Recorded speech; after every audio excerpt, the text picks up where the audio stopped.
Prince Harry and Meghan Markle made their first official public appearance together at the Invictus Games last September. That was in Toronto. The sporting event created by Prince Harry for wounded troops is very close to his heart, as you may have heard. Since the Games began back in 2014, more than 1,400 service members have participated. They come from more than 15 different countries, and the sports include things like archery, basketball, and volleyball. Sir Keith Mills is the chairman of the Invictus Games and the Royal Foundation, and he joins us to discuss. We welcome you. Good morning. But I would like you to weigh in as someone who knows Harry with and without the beard. Do you think that he will shave it off? I'd be surprised, but we'll see whether... Be surprised if he shaves it off. Would you? Yes. No, I think he'll probably keep it on. But, hey, he's getting married and he's got to please his wife now, right? Yes, because you know what they say, Keith, happy wife, happy life. Exactly. So you were one of the few that got an invitation. What are you most looking forward to tomorrow? I think it's going to be spectacular. I mean, it's an opportunity for the whole country to celebrate. I guess the whole world to celebrate. Yes, yes.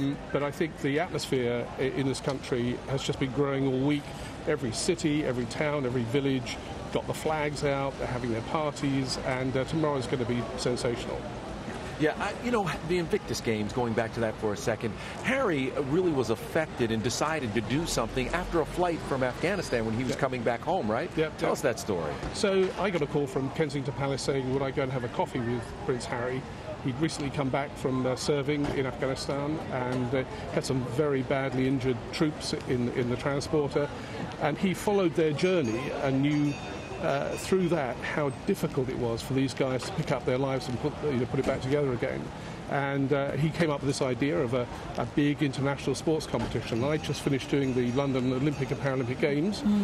He asked if I'd help him put it together. Did you know what it was about when they said, would you like to meet Prince Harry? Did you have an idea he was going to talk about that, or what did you think?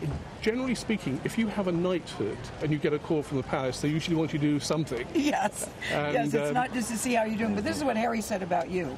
He said, when you're planning something, make sure you've either got Sir Keith Mills with you or don't bother at all. So when you first heard about it, you just jumped at the opportunity, I would imagine. Well, it was such an amazing cause, and I went with Prince Harry to one of the recuperation centres, recovery centres, to watch these guys. And sport plays a huge part in their recovery. And the Invictus Games now has impacted thousands, tens of thousands of wounded guys right across the world. How was it having Meghan there in Toronto, and how did that affect and change the atmosphere? It was a bit challenging. Why? Well, because it was the first time that they'd been seen publicly together. And had you met her before that? No, I met her subsequently, but I hadn't met her before that. When you run something like a big sports competition, you want the spotlight to be on the competitors, on the guys that have served their country, have been wounded, and are now competing in front of millions of people.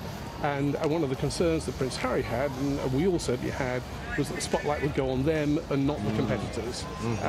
As it happens, I think it worked out brilliantly well. The Canadian Games were fantastically successful, and now we're getting ready for the next one. Well, let me say, you're the only one standing here who actually knows Prince Harry personally.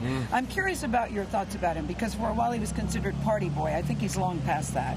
How do you describe him as a man and a person? Yeah, I think he has very strong values. In fact, I think they both have very strong values.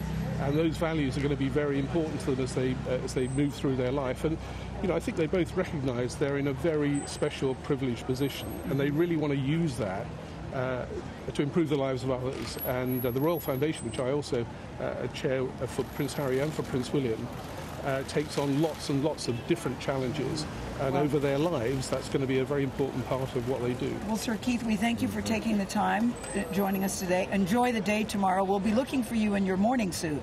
We'll be standing right here. Wave when you go by. Thank you. Thank you so much.